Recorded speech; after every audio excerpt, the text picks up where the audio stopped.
I was with Dr. Miles Muro in Bahamas. I and my wife, we use this November conference to also go on holiday. So we just go for the conference and use it and do tourism.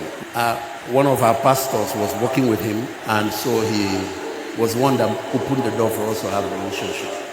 And one day we were in his office. We just came to honor him and all that. He said, Dr. David, you preach salvation. God has blessed you. You do healings, crusades, and all that. He said, but the gospel of salvation is just 10% of the job. Ladies and gentlemen, I want you to hear me again. I had to make the discovery myself. The gospel of grace, the gospel of salvation is just 10% of the gospel. The gospel of the kingdom is 90% of the curriculum.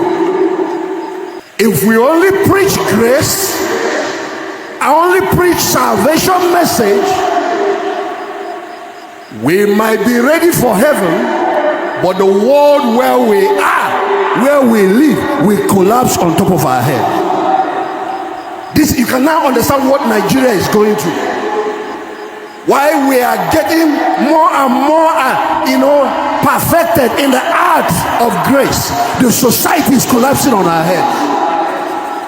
And then he said to me, it's just about 2%, less than 2% of God's children that understand this. He said, but any man that does, God will move heaven and earth. This is what he said.